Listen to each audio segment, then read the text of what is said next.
This conference will now be recorded. Okay, go ahead, Vincent. Thank you. Yeah. Okay. So on my part, I took the channel model from Namhon and then simulated the pulse response and then did some statistical eye analysis on it. So before I go into the details, let me just quickly go through the general setup that I use. So for my case, I use the termination resistor of 50 ohm on both of the TX and RX side, and then C term of 200 femto. So I think some of the design might be like slightly lower or slightly higher, but yeah, for the comparison purpose, for this simulation state purpose, I'll just stick to 200 femto. And then as for the rise fall time, I think yeah, it's reasonable that we stick to 23% of the UI, which is about 14 picoseconds. So this one actually is pretty close to the actual extracted netlist. I mean the rise fall time from the extracted netlist. And then in this presentation, I will just go through the result for the RX sensitivity of the millivolts. So there are some other cases that go for like 50 or 75 millivolts. So, but yeah, I won't go into those details, right? So Vincent, quick question. Is there anything different from what Elad has assumed in his simulation he presented last time? I think I saw that email. Elad can correct me if I'm wrong. I think he also assumed 40 milliohms for the RX sensitivity, but of course in his simulation, I think he also added some and then some skew as well. Correct me if I'm wrong. Yeah. Yeah, no. So I think the only other setup, small difference is that I do include the finite bandwidth of the receiver in my simulations. But besides that, I think the setup is essentially identical. Right. Okay. Okay. So first I take a look at the 5mm straight line channel. Here I run into the same issue like Elad mentioned in the email. I can't really like recognize which one is the matrix, which one is the Buchita one. But the good thing is that both of them actually looks pretty promising. There's a few plot on this patch. So the one to the left hand side is, let's say there's a chip 1 and chip 2. So the left hand side one is actually TX from the chip 1 to RX from the chip 2. So those on the right hand side are actually the other way around. So from TX2 to RX1. Yeah. And then if we were to look at this first graph, the top left hand side, there's 3 lines on it. So the blue line is basically without any crosstalk. Yeah, that is basically just pure ISI, right? And then some channel insertion loss. So in other words, it's really good that yeah, the eye opening is like 94% plus without any crosstalk. If we start to take a look at the crosstalk, so in this case, that I characterize the crosstalk into 2 groups.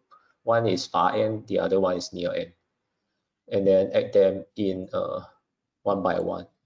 The majority contributor is really the far end one. Far end one is basically from within the bus itself. So yeah, at the RX receiver side, and then the so-called near end one is basically imagine that we have a bidirectional transmission. So one data transmission is going from TX to RX, TX1 to RX1, the other one going the other way around from TX2 to RX1. So the TX from the other bus will be kicking the receiver end of this the bus that we are looking at. So that one I call it sort of like a near end crosstalk.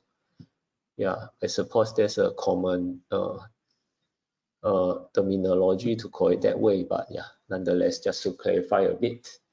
So here, if we were to look at the result, it actually makes sense. So those at the center one, so they suffer more from the so-called far end crosstalk from the bus itself. And then near end crosstalk only happen at the edges. So at the edges meaning that those bus that nearer to the those bit that nearer to the other bus, right? That's why it get kicks.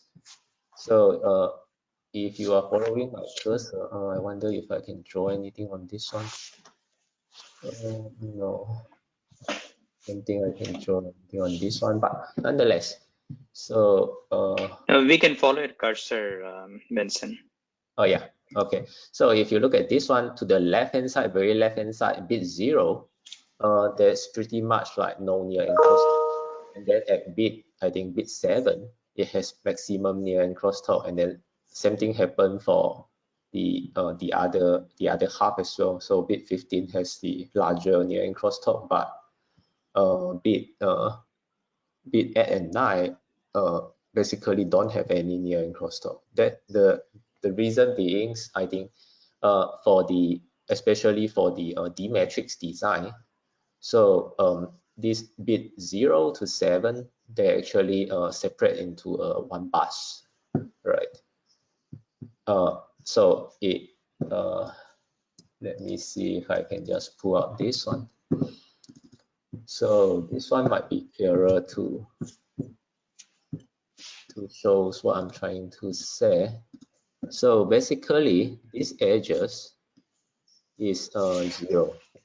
So this closer to this one is basically bit 7, and then over here is and then closer to the center is actually bit 15. So this one this basically means that 7 and 15, they are really like closer to this boundary, right? That's why it has like maximum near end crosstalk, right?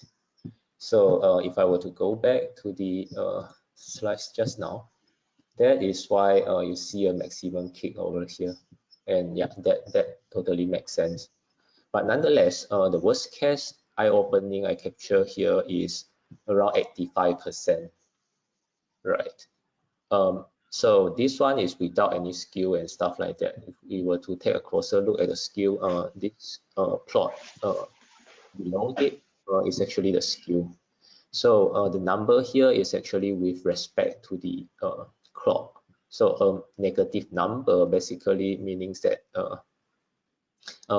is lacking the clock. The other half is sort of like positive half is actually weak. So for the D matrix die, it has to be routed on 2 layers, unfortunately. That's why you see a jump in between. So 0 to bit 0 to 7, they are actually on the same plane as the clock. That's why you only see a very small skew, which is, yeah, in this case, plus or minus 1% of UI. And then, well, those bits add to 15 that's got routed on the other plane. Well, it has a big jump versus the clock. Yeah, so this one really makes sense and sort of like we can link it back to the actual design. And then the same thing happened when we transmit the data from the other side. So they are pretty much the same. And then even the eye opening, they are pretty close. Yeah. So here, if we can't correct all this skew, it basically eat into our margin. Although we have some deskew, but if the deskew range isn't sufficient, right, then this one will eat into our margin. And then if we simply look at the peak to peak, clock to data skew is about 7%. We just do a simple deduction and subtraction, and then subtract it from the channel eye opening at the top, then we get around 74 or 75% in this case, right? And then these are just some waveform for the Sorry, Vincent, a quick question on the previous slide. Yes. Yeah, so why does the foreign crosstalk and the near end crosstalk, they track each other? I thought the foreign crosstalk will be kind of pretty flat, but they're tracking, right? Far end crosstalk, you will see a sort of like a U shape, a dip for the channel at the center. because, well, in that case you have like more light surrounding it, right? Which makes sense, right? So for let's say 0, it only has like 1 or 2 neighbor, but for the bit, let's say bit 4, it has, or bit 5, it has like the most neighbor around it. That's why it far end crosstalk is like a U shape. So near end crosstalk, it hits the one at the boundary the hardest. That's why right. Yeah. Okay. No, in the left side graph, you have a peak in the middle, right? That a foreign crosstalk is actually pretty good somewhere there, right? And then it goes down along with that near end crosstalk. Right. So these are some things that really subtle.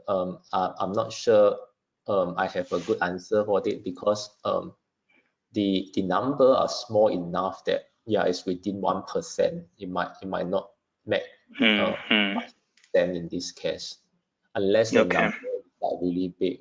Maybe we can look at the other channel. Yeah, these are in fact all of the number, even for 20 mm. The number is pretty small, right? Okay. Yeah. And the crosstalk finally is a summation of both near end and far end crosstalk, right? So in order to get a total crosstalk, do we need to add these two? No, these are already acted. So I acted it on top of the, for example, I acted the near end crosstalk on top of the far end crosstalk already. So the yellow line you see on this graph are the final total one. Oh, that okay. Now it makes sense. So okay.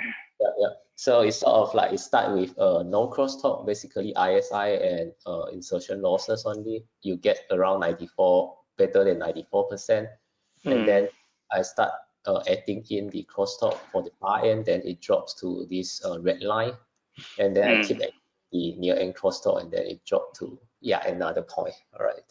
Got it. So it's the yellow curve is a combination of far end and near end. That is correct. Got it. Okay. Yeah, but the takeaway here really is that this one looks really promising. Well, although I couldn't differentiate which one is full cheetah and then which one is D matrix ends, but yeah, regardless, they both look really promising, and I don't see a real issue here, right? Okay.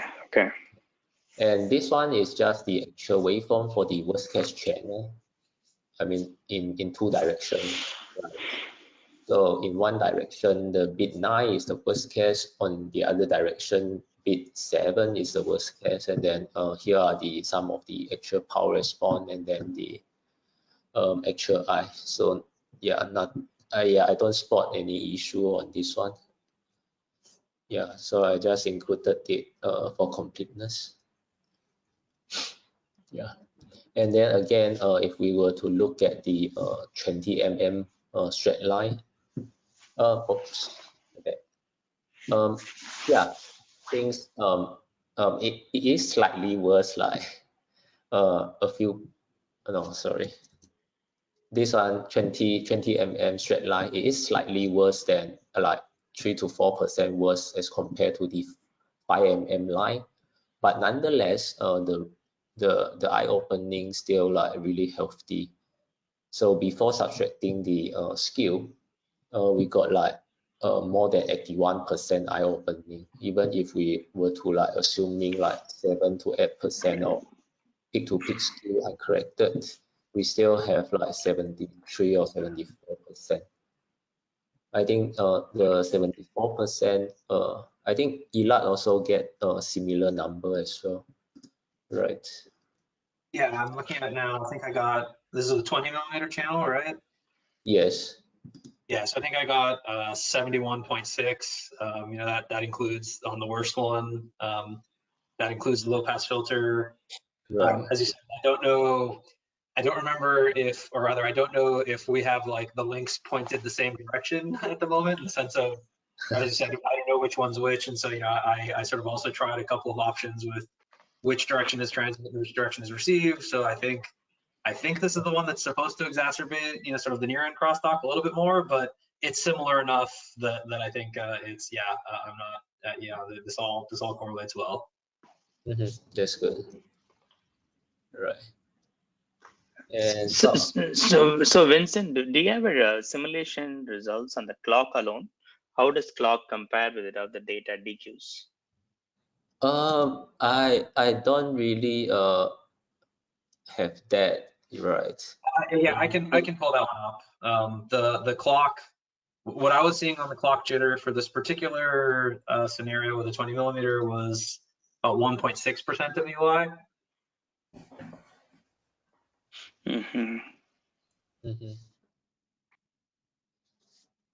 And is that significantly better than the DQ bits? I mean, it's similar picture as what you and I have looked at together, and that yes, that the clock, the fuzz around the clock is certainly narrower than the fuzz around the data. Okay. But again, it's just sort of it's a differential clock compared against single-ended data. Right. Yeah.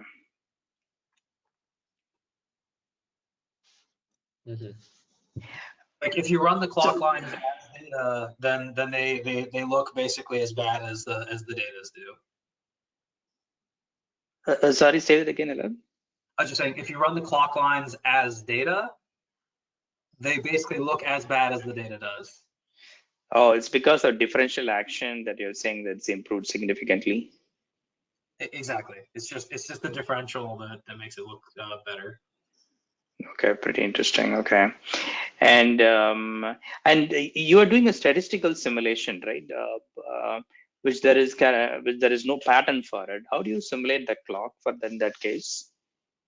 Oh, the clock itself has a pattern, and then all of the other things that are aggressors, they just have the distribution. So I just overlay the distributions on the clock pattern.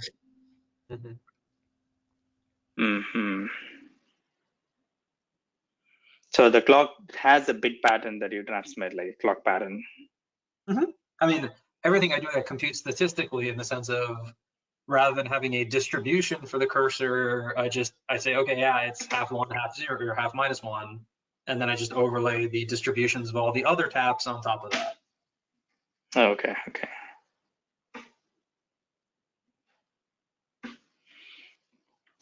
Okay, thank you, Alan. Okay. These are just the waveform for the 20 mm stretch channel, so I won't go into detail. So I also take a quick look at the 5 mm 90-degree channel. So here's when I fit into some blocks. Well, I think first of all, this one is on I think Buchita to Buchita only, although I can't recognize which end is which. But nonetheless, so I do see some what do you call it? Some oscillation. I think something wrong with the model file. So I just got I think Nanhon sent out an email just now sharing a revised version of the model. I'm going to run that. Yeah. But nonetheless, with this data, well, the skew to the left-hand side, this TX1 to RX1, the skew actually makes sense because I expect it to either be like downward sloping or upward sloping. But this skew on the right-hand side, these two, like bit 0 and 1, looks like well, something wrong with the, well, I think the model file that, yeah, I need to take a closer look, and then hopefully with the revised model file, this can get resolved, right? Because what I'm trying to say is that, so since this one is routed, everything get routed on the same, well, at the same, on the same plane. So the skew is, in this case, the skew probably like upward sloping, right? Coming from the other end, so coming from this end, let's say it goes, one go up, the other one go down, then the skew from the other side should like be downward sloping, a nice, because, well, the inner line are shorter. Yeah, as simple as that. Yeah. So here, the one on the left actually makes sense. The one on the right, there's a jump on bit 0 and 1, which doesn't make sense. And then I also see oscillations. with some I think some stability issue with the model file. So I just got the revised model file just now, so I'm going to redo that and then see how it goes. Right. So the horizontal IO opening you have is assumed that zero skew, right? Because you're able to center it in the simulation, correct? But if you at India actually have the clock skew like what you're showing below, would it require skew compensation or would it affect the margins? If we don't, well, if we didn't manage to compensate for it, it basically, for example, in this case, a peak to peak, I don't know, there's a peak to peak. Let me see. In this case, well, this one is actually quite big. It's like more than 20% of skew. Right. Yeah. I mean, 70% of the UI, you mean? Yes. Yeah, from this number it is. So this is like positive, like 20, say 22% all the way to, oh, sorry. It's all going down. Yeah, going down. It's all positive. So it's like 10%. So basically we have to take away like 10% if everything is uncorrected. Take away 10% and then deduct that from this eye opening at the top. Yeah, so I think you do need some degree of skew correction. I don't have the numbers in front of me, but I guess one thing, the plot on the left, this is showing, how should I say this? This is showing only one of the slices, not across both. Is that right? Yes, it is only like one of the slice, right? Okay, right. And I guess this corresponds to around 12 picoseconds slice. Is that right? This is UI, so yeah. Anyways, it's about 12 picoseconds or 13 or something. About there. Yeah. And so I think, and the clock is kind of in the, like, since it's not zero centered, the clock is kind of in the middle of this, right? So it's really, it's 20% peak to peak, not 40% peak to peak is kind of how much we would knock off in the peak to peak link margin, right? Yep, that's correct. Yeah, so if I recall correctly, like, I think you can still land, and I have these numbers in an email somewhere, I just have them in front of me, but I think you can still just barely land above 60%, even if you sort of take the full hit, because I think the margin was reasonably high to begin with.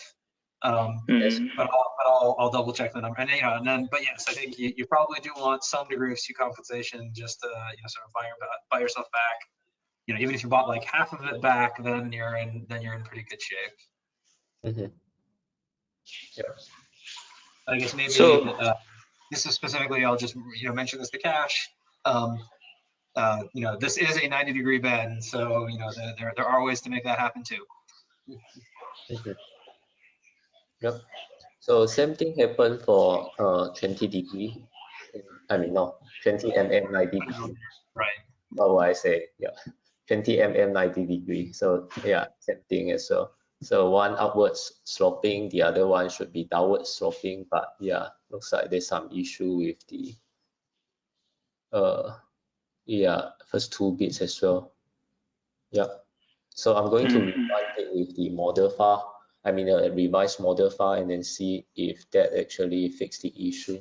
But nonetheless, like what was saying, well, the eye opening is like, well, it said like really promising to begin with. So even if we were to take a full hit of all the skew, well, it was still about like 60% plus. Yeah. This, well, definitely looks really promising. Well, if we can just like tweak the, I don't know, maybe the width of all the line or something. I don't, or so basically this 90-degree line, either we have a, well, smaller width to the left hand side and then gradually increasing the width toward the right hand side, then the skew will be slightly different to purposely skew it. I think we discussed this before, and then another way is have something like a U-shaped band or something. I don't know. Yeah. whichever You way. You mean increasing the trace width? Basically trying to match the length, right? Mm-hmm. Yeah. For the 5mm one, it's probably harder to do this trick that for the like length, the shorter length to left hand side. If you were to, well, it's probably like there's like a logistic problem for you to create a, like to purposely bend it out and then bend it in again. Yeah. Oh, like this kind of meander structure, that will be harder Yeah. to implement in this chiplet Right. And then links. the easiest way really is to change the sort of like tune the width a bit. Yeah, that's the trick. In fact, we play on our D matrix on design. Although that will actually create a variation, sort of like a gradients for the impedance. So the shortest one will have a slightly higher impedance, and the other side there's a slightly lower impedance. But if you adjust that, have you seen that the propagation delay is different? Well, that's the whole idea, right? Because the propagation delay is basically your skew. And I understand, but if you change the impedance by changing the width, have you seen that the propagation is different from the low impedance to high impedance?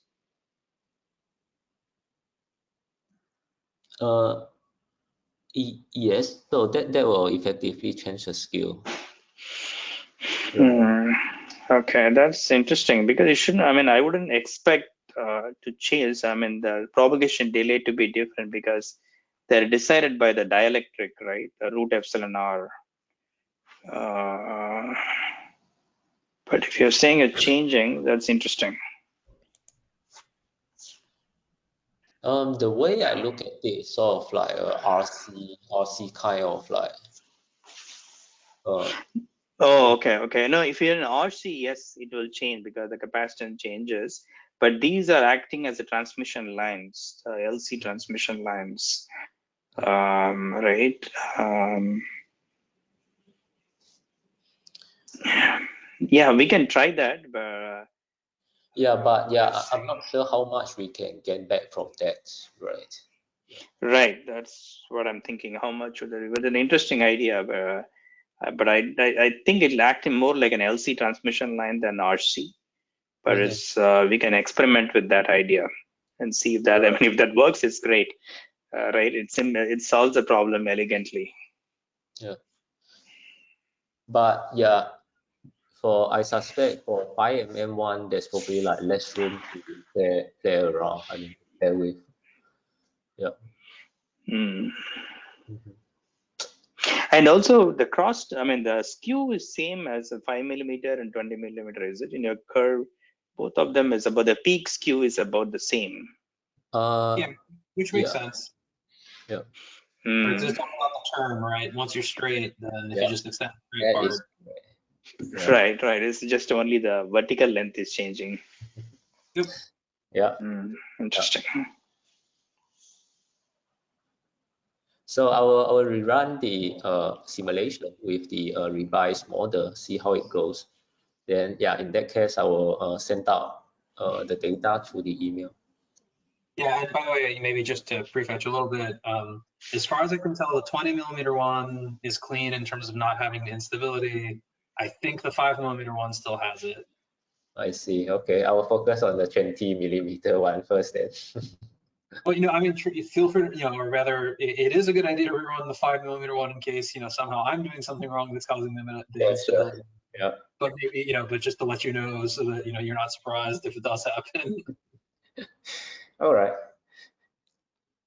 So I have a question for Alad. So Alad, last time you mentioned that you run this pulse response in the SPICE tool, and then you bring it to that statistical engine in Python. Right. But what are you using? Transistor models? Are you using this the ideal RC model that you showed? Yeah, just ideal components and the S parameters. That's it. Oh, okay. I'm just wondering that if that pulse response can also be done with the MATLAB or Python kind of tools. So that may avoid this kind of oscillation problem, right? Well, yes, no, I mean, it can, but like, I guess, how do I say this? There are a number of very smart people from the companies who built those simulators who spent a lot of time trying to make those things work well. And I'm not convinced that you know, all the tricks that I will play will be any better than the tricks they did. Just from this, I mean, right, like converting S parameters to time domain, you know, is a bit of an art in and of itself, or not art, you know, I should say art. It's a whole engineering field in and of itself. Okay. I see. I mean, This I have might played be. some of those tricks before. It's just, yeah, I don't. You know, when you turn the knobs in Spectre the right way, it tends to do as well as anything else that I've seen so far. I mean, I don't know if you wanted to run it through like ADS or something, you know, maybe you'll see something different. But so far, it's been fairly consistent. I guess. Well, Wenson, you're also using Spectre, is that right? That is correct. Okay, so at least we're consistent between each other. And I guess you're doing Gear 2 only and conservative. I actually tried both conservative and moderate. At first, I thought it's a conversion issue, but yeah, looks like both of them actually run into stability issue for the model. Yeah. Okay, I just 5mm1. I guess Elad, you were saying especially one end of it, the clock channel. I think there's some issue with the clock channel. For the Yeah, 5mm, I don't know. I didn't look at which one it was, but like, yeah, but you know, pretty much the first one I started running on, I hit stability issues on. So. Yeah, I see it already. Yeah, I'm going to try the 20mm1. Yeah. Yeah, the 20mm I believe is fine, but the 5mm one, I was definitely seeing instability. Actually, what I'm thinking is if you release the tool right, for validation, it'll be good to have a self-complete tool, right, that does from S parameter to all the way to the I results. It does in one tool. And what I understand the complexity with the converting S parameters in a time domain. I'm wondering that PC Express also releases a Python code, CSIM. They do the same thing, right? I'm wondering if that code can be leveraged. So if there's code out there that we can steal. That's an open source code. That Python code is an open source. Yeah. From PC SIG. Yeah, no, like I said, not that we can't do it, just, you know, we've got enough other things on our plates. Yeah, if there's code that we can steal, that's always welcome. Steal, reuse.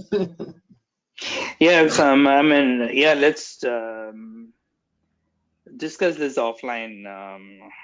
See if there is a possibility to have this, or if you need additional resources, whether it can be facilitated or not. I think we can discuss this. Do they release it open source or? Yeah, it's completely open source, that particular code. Yeah, I mean, so as long as it's open source and, you know, a reasonable license or whatever, then we can certainly take a look. Okay. Yeah, I'll point you to that, or it's that particular implementation. Great, thank you. Okay, thank you, Vincent. No problem. So let's go to the next part. One sec, let me bring my screen here. Yeah, there's still that 90-degree bend issues are still having, but I am kind of unable to understand this because all the metrics looks okay. And I'm also simulating this in the ADS, and I'll let you know once I have it. It takes time in the ADS to simulate this. I'll let you know if I have any success with that. I mean, if it's successful, I can send you the pulse response, sure. Right? And then you can try that and see if that works in your case. Sure. So all you're having is 0 to 1 pulse response, is it, with the fixed rise time? Yeah, I mean, not quite. We do have those other ideal elements that we pack around it, but I can send you the slides that sort of describe the setup. Okay, okay. Yeah, if you can send me that, I'll exactly emulate it and see if I can get a pulse response. Okay, yeah, sounds good. Yeah, as long as it does not involve transistors, anything passive, Sure. that is can be simulated. Yeah. Yeah, it's definitely just ideal elements. Okay, okay. Okay, and the next is actually on the dual strip line. You know, Shalab, Shaker. I see Shaker, Shaker. Yeah, hi. Shaker, do you have any updates on the dual strip line?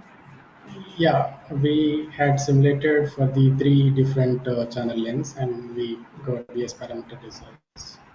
And for the stability issue, we had done some pulse response, but we were not able to see any stability issues like the ringing. Hmm. We are yet to fix that. Okay, okay. And how are you simulating that? To So find the when you stability issue? run the, did you run the responses with the extra sort of resistors, capacitors, etc. around it, or just the S parameters by themselves? Just the S parameters terminated with like N port terminated with 50 ohm resistors and the input Okay, yeah, one. I don't know if this will change it, but try and add in the caps as well. I'm wondering if maybe somehow there's an interaction between that and whatever's inside the S parameters that is causing weirdness. We did try that option, adding a cap of 250 femtofarad on each side. Yeah. I So see, and we that see, didn't make any difference. yeah. Okay, I see. Okay, then yeah, I don't know. You're simulating it with Spectre or something else? I did with two tools, Cadence and the ANSYS. Okay, interesting. And these are the same models that you guys shared with us. Okay. I'm Yeah, asking I you. had, yeah, Confirming it's yes, yes. models that. I had, yes. I had used the same models that I shared with. Okay, interesting. Yeah, no, because I definitely did see the instability. So that's interesting. I'll have to. Yeah, maybe if you can send me which options you used in Spectre and kind of the exact kind of setup you had, I can double check and see if what and if the difference is. Sure. And by the way, I will you might share. also have to zoom in and or run it long enough. Because sometimes what will happen is it's a small oscillation, but it's building up, and so if you might not see it unless you zoom, but when you zoom in, you see that it's going that direction. And since we're doing these statistical calculations, things that do that, they end up with very off results because then it looks like it has these infinite number of sort of crosstalk or SI tabs. Okay. So, like I did apply a pulse of like some 60 to 0.5 picosecond with the rise and fall time, and then did the simulation up to around 15 to 25 nanoseconds, and I did not see any oscillations. Okay, actually, no, that should be long enough. Okay, yeah, then, yeah, definitely, if you could send out what options and everything you use, I'll try and see if I can tweak some knobs and see if it makes any difference. Okay. Oh, actually, I should ask, you did one pulse on one port, or you did it on, like, One pulse on one port. Rest all ports are I see, so yeah, like so it might be just that there's a different port that I was hitting that caused instability. the port which I was trying is the middle port, like the middle line, which I was trying. So you said like it Yeah, could be expected on the same other lines too. So I double check tried which on the one it middle. was that I saw, but yeah, the different ports could definitely behave differently. Okay. So you mentioned in your mail that you have tried this on the port 0. So which is the line? Like is it the first line or the middle line? It's literally the port number 0 in your S parameter model. Or Yeah, port number 1. Yeah. got it. So I have the different port numberings in my schematic, so I could not Right. figure it out. Yeah, which port it is actually. I think that's port 11 or something, if I remember correctly. But yeah, when in your mapping that you had sent, it's whatever I'm referring to the port number of the S parameter file, not the whatever the logical port number.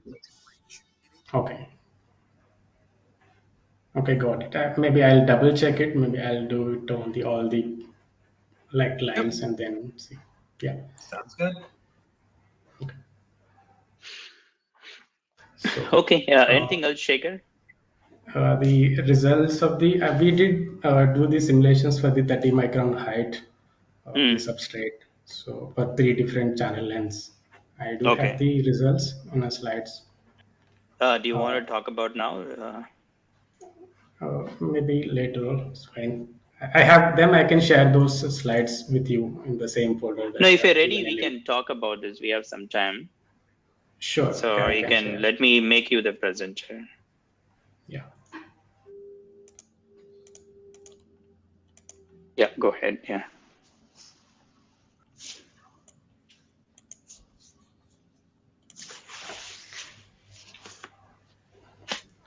Is my screen visible? Yes. So this is with the 30 micron height, 15 thickness of the trace, and then this is the width that we have used for 3 different cases of the channel length. Mm. And we observe these the insertion losses at 8 gigahertz and 16 gigahertz. These are the written loss plots. All are well below 32 dB. And this is a power sum crosstalk with counter propagating transmitters. The representative figure is shown on the right side. So which is coming around the maximum is around minus 12.5 dB when we have the counter propagating transmitters. And for the co-propagating TXS, we have the power sum crosstalks well below minus 25 dB for all the 3 channels. So the crosstalk for all the channels are not so different, right? It has a lot of resonance, but the peak values are all the same. Right. They are not very different. Yeah. That is interesting. That means the crosstalk is not happening on the transmission line. It's only happening in the where the vias are.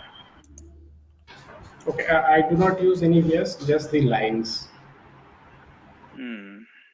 in my But it channel should model. vary. If you're using only lines, then it should vary significantly with the length, right? You have 20 millimeter and the 5 millimeter. 20 millimeter should have a higher crosstalk than 5 millimeter, but 5 millimeter, 20 millimeter, they're about the same, the peak values.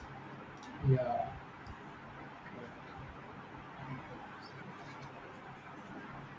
So, I'm not sure why, but we are observing these results. Yeah, I don't wonder why is that the case.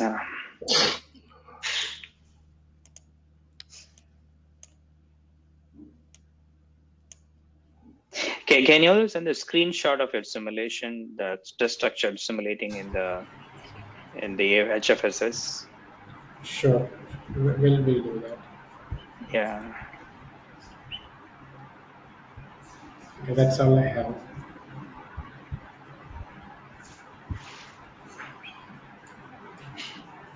Okay.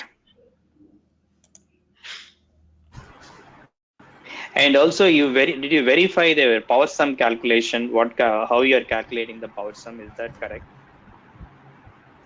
Yes, the power sum calculations. Like I had taken the crosstalk from these nearby lines and the magnitude of it and square it and then some.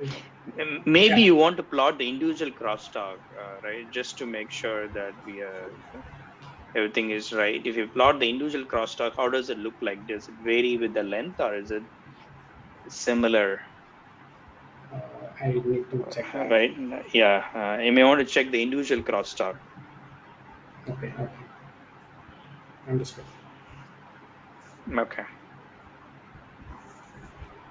Okay. Thank you, Shaker. Thank you. Any questions for Shaker? Anyone?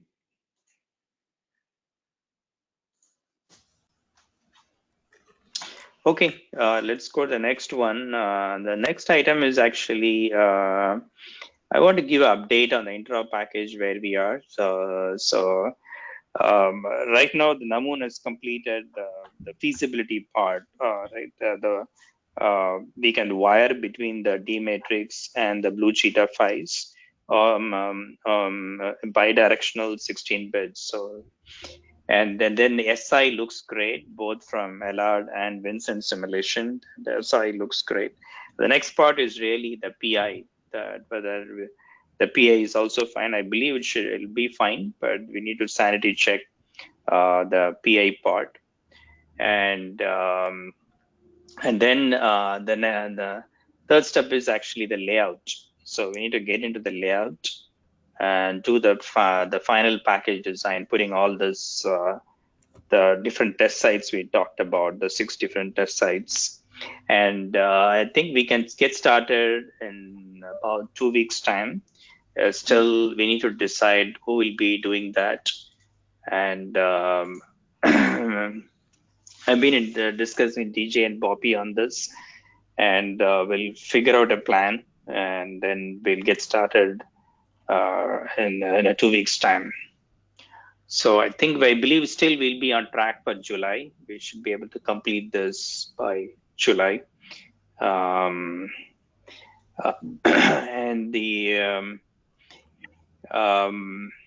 the other thing is actually for a dual stripline case, sorry, not dual stripline, the 90-degree bend. How common is that? Is that something do you want to include as a part of this interop package? Yeah, I mean, I guess when we originally brought it up, the intention wasn't necessarily for it to be on this package. It was more just other cases that would be interesting to check. I mean, if we have the space, time, etc., great, that would be interesting. But no, the original intention wasn't to try to state that it should be there. Okay. Yeah, it's interesting because this, I mean, the result shows it's in the feasible range, right? Yeah. And this is something not common, but how common is that in the practical implementation? Is it something people do it and useful to showcase this case? I mean, I've definitely run into cases where people want it for various practical reasons. I think Cash had mentioned this as as a thing that they saw as a potential limitation, and I don't know if they ran into somebody needing it, but yeah, I don't think it's necessarily the common case, but I don't think it's too weird. Okay. Kash, do you want to comment on that? Yeah. Yeah, I think it's something that customers have asked, and as we've looked at this, it would really be good if it is possible to test it. But it's as Elad said, if it wasn't part of the original plan, you don't want to delay this interop by any means, right? But if it is possible to do some sort of worst case kind of checks as well, I think that would be kind of helpful. Just because at the end of the day, we have to show customers that this is a low risk path, right? So as they look at, and in a real world application, they may have multiple chiplets within a single package, right? So it starts to get interesting. Okay. And actually, no, if there's I'm just going to say on D matrix's actual use case, don't they have to have some right angles or 90-degree angles because they are going with chips below and to the side and things like that with cross connect? So I was curious about that. Maybe somebody from there could answer that. Yeah, yes, we do have some on our own test board. We do have various connection, and then with different length as well. Yeah, but right. So that's a real world application, right? In your environment, it's the same chip that's replicated, but it's still a really good task, right? So anyway, so that's where I'm coming from. Is okay. If we just show a very much idealized case, then yeah, it's great. But if the real world is a little bit different, then the more we can show, I think, better. If it doesn't delay the project, so that's my vote. Do you do smart check? Okay. Well, you no longer have the smart check. Oh, okay. So I think it's a crosstalk. Okay, got it. Thank you. Bye. Okay, I think that's definitely looks interesting, but let's see how we can incorporate this. I mean, it'll be great to show this because it's not something that commonly seen in publications or people talk about it. If we could show this, it really highlight what we are doing, and it's also a practical use case, not something we made up. So we'll see what I'll see what can be done. Once we engage with the partner whom is going to do this package, then we can discuss this more. Sorry, Alad, go ahead. Oh, I was just saying that sounds great. Yeah, so the other item last time we talked about is actually the ESD, right? I looked at a couple of ESD labs in Bay Area, and one is called ICE, Innovative Secure Engineering. I don't know if anybody experienced working with them. I reached out to them. I haven't heard back, but they seem to be doing a lot of this ESD testing in Bay Area. And so, I mean, the real question is, can they do testing? I know they are doing testing today on the PCB level ESD testing, which is very commonly done. The question really is, can they do it at the die level? Right? And if they do it at die level, what kind of test fixtures do they need? So if anyone has experience or anything, you can, or if you know someone who worked on this area, please suggest maybe we can bring them for a talk. I'll reach out to them anyway, I see. And then there's another lab called ATS, both of them in Bay Area. Let's see what they respond, whether they can have the ability to do this at the die level.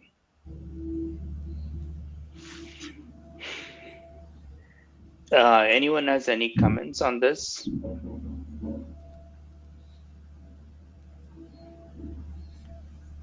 Okay. Okay. Anyway, I'll keep track of this, and then I'll periodically update on the ESD testing as well. The next part is really defining the test, the interrupt test and compliance test. So like Elad, you mentioned Satya is working on, and he'll be talking about this next week.